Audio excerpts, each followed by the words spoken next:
Hi, I'm Brian Alexander with Time.com, and we are doing Readers' Questions with Tony Hawk.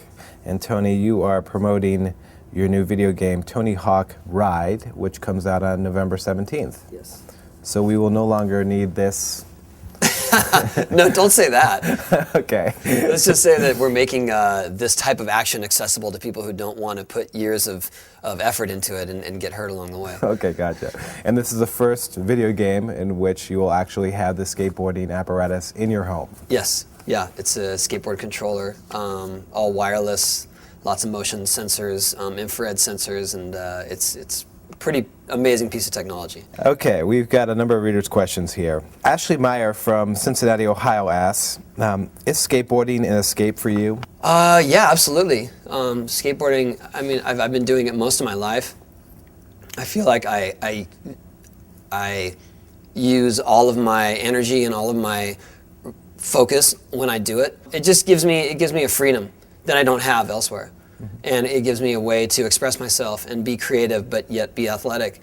And I never found that with any other sport. So absolutely, it's an escape, but at the same time, it's what defines me. Some people don't consider skateboarding to be a sport and consider skateboarders to be troublemakers.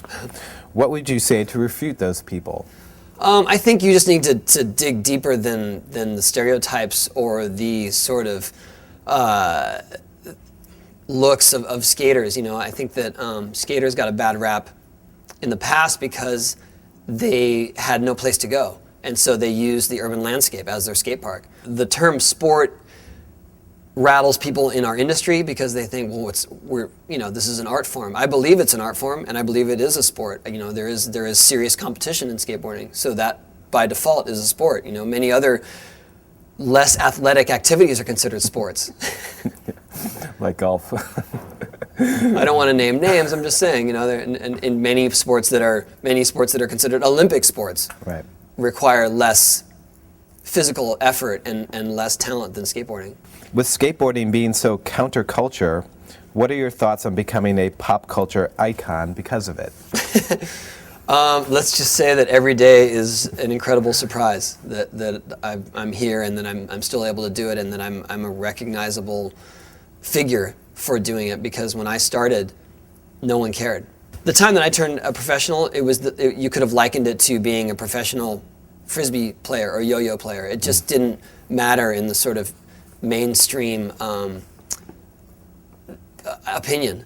And so to be recognized for that, for something that was totally uncool when I was a kid, is strange. It's still strange. Right. And I don't take it for granted at all. You know, it's amazing, but it's just not. I never set out to be rich or famous from skating. Do you have moments where you just go, wow? I mean, when's the last time that... Every single day. Every day. I mean, the fact that I get to travel the world at other people's expenses and take my family with me on sort of a paid vacation. You know, I went to the White House. I was on The Simpsons. It's all so unbelievable. Jen Meckles from Columbia, Missouri asks, what goes through your mind as you mid-flip in the air with people watching and your body dangerously high above the ground? What goes through my mind? How am I going to land? And what am I going to do next? It's more about thinking ahead, because if you get caught up in the moment and start to question yourself, that's when you get in trouble. And Right. so I just think, I am going to make this. What am I going to do next? So there's no room for an expletive or a...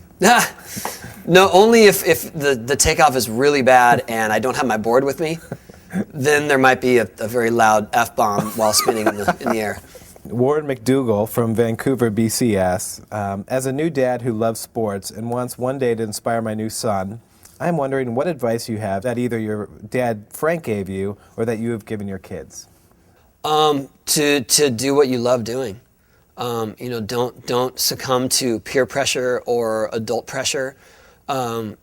Find your voice. Find what you really enjoy, and even if it's something different and it's something that's not considered cool, if you love doing it, you will thrive in it, and eventually you'll be happy because you continued to do it. Is that what Frank? What is My dad, you know, I was the youngest of four, and by the time I came around, he had seen it all. And so he's just like, go, just do it, whatever it is, you know. And I chose to do the most sort of offbeat thing that of my siblings. But he was really supportive in it, and I was lucky in that. And I that's the same kind of approach I have to my kids. You know, if they love doing it, I don't care if it's not considered the cool thing, or or if it doesn't mean that they're going to get a varsity letter. I want them to be happy and I want them to enjoy themselves.